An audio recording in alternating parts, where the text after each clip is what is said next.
বেশ কিছুদিন থেকেই শোনা যাচ্ছিল শিক্ষার্থীদের নেতৃত্বে নতুন দল আত্মপ্রকাশ করবে, আর সেই দলের দায়িত্ব নেবেন জুলাই গণঅভ্যুত্থানের বৈষম্য বিরোধী ছাত্র আন্দোলনের অন্যতম সমন্বয়ক নাহিদ ইসলাম। তবে শিক্ষার্থীদের নতুন দলের নেতৃত্বে আসতে হলে তাকে অন্তর্বর্তী সরকারের উপদেষ্টার পদ ছাড়তে হবে। এছাড়া নাহিদ ইসলাম নিজেও বলেছিলেন নতুন দলের দায়িত্বে গেলে তিনি সরকার থেকে পদত্যাগ করবেন। অবশেষে তাই ঘটল।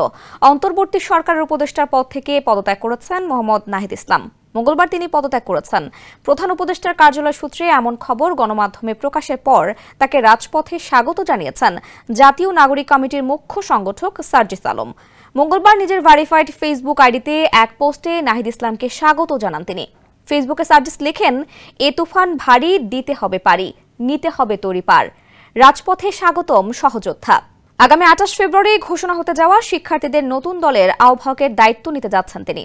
24-এর গণঅভ্যুত্থানে নেতৃত্ব দেওয়া বৈষম্য বিরোধী ছাত্র আন্দোলনের অন্যতম সমন্বয়ক ছিলেন নাহিদ ইসলাম। তিনি অভ্যুত্থান পরবর্তী সময়ে ডক্টর মোহাম্মদ ইউনূসের নেতৃত্বে অন্তর্বর্তীকালীন সরকার গঠিত হলে উপদেষ্টা হিসেবে শপথ নেন।